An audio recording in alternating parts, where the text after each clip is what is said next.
Harriet, confirmation bias. What's it all about? What does it confirm? What does it deny? I'm saying no, me.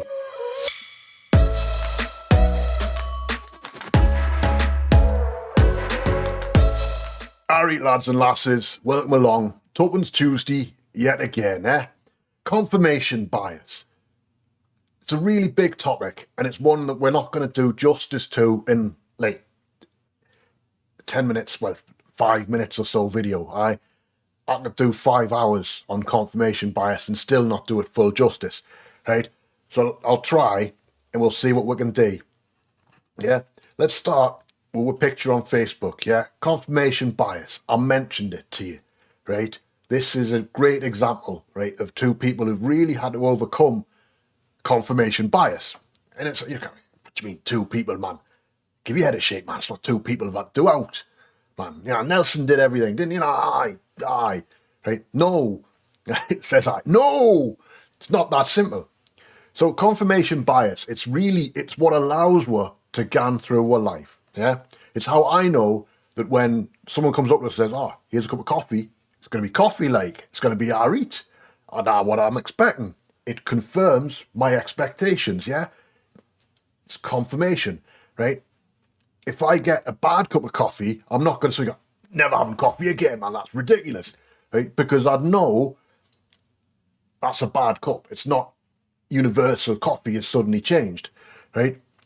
Confirmation bias, it has a lot of momentum as well, is the thing with it. So just like a bad cup of coffee, it takes time to really switch you from being a coffee drinker to something else, right? Confirmation bias is also what allows us to live our lives, okay? It's how I know what to expect in a given situation, right? And it's why we all get a little bit nervous when we're in a truly new situation. I've never been this thing, I've never done this before. Am I going to be alright? Is it, yeah? Confirmation bias or confirmation, yeah?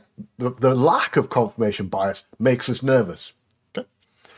Now, just like I said, it allows you to live your life. It does a lot more than that. So let's explore a story, right? And see what you think. So I'll tell you what, let's get rid of this ugly thing, yeah? Let's get rid of my face, and then we can crack on with the story, right? It's a dead good story. You might like it. All right, so a hiker gets lost, right? Gets lost in a blizzard. Or she gets lost in a blizzard, right? And they're telling the story, I was lost in a blizzard. It's getting really cold.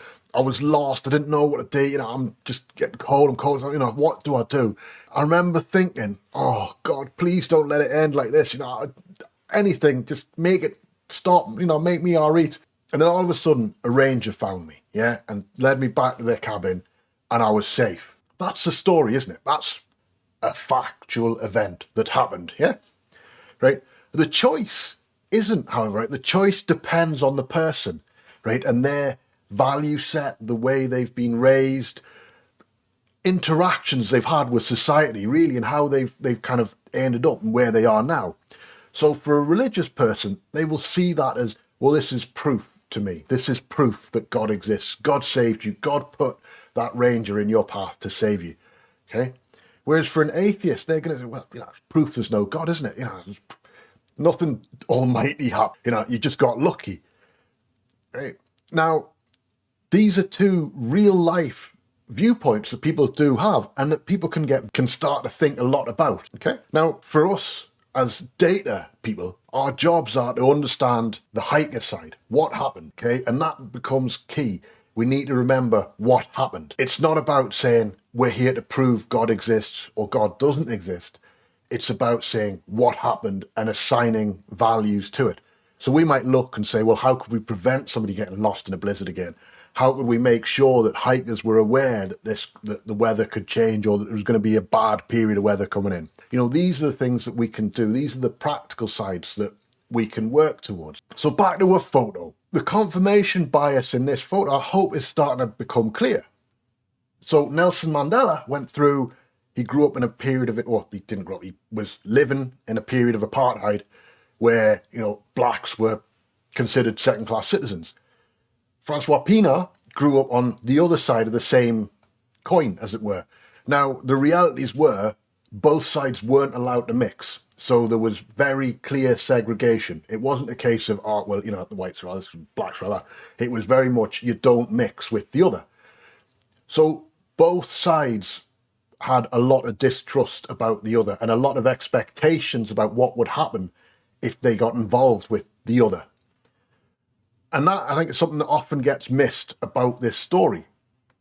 You know, we hear a lot about the frankly brave way that Nelson Mandela, I think, decided that confronting those the confirmation bias of the white South Africans wasn't going to further the cause. That instead of confronting them with their bias, saying, no, you're wrong, it was very much, I want to show you that there's a better path, that together we can come together as one and we can be one nation. And as with all these things, a visionary person, like a visionary, you know, Martin Luther King's I Have a Dream speech still isn't happening. You know, we're getting closer, I hope, but it takes time. You know, visionary speeches, they're great and they can inspire, but what's needed is for everyone to buy into that vision and to support it. And Francois Pienaar, I think, kind of really embodied a lot of that. And I believe, my personal view is, I think he overcame a lot of his internal prejudices as well to be able to carry on and lead the team, and then going on from leading the team and what he does now, I suspect he's gone through a lot.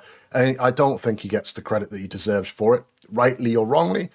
I don't think that. Many people will disagree, I'm sure. But I think it's very important that we can all be aware that what we need to be trying to do is to tackle our confirmation biases, especially when we're dealing with data. So when you go into any situation with data, somebody's going to go, I expect this, right? That's a confirmation bias. If we validate that or invalidate that, it's going to depend on how they're going to react to it.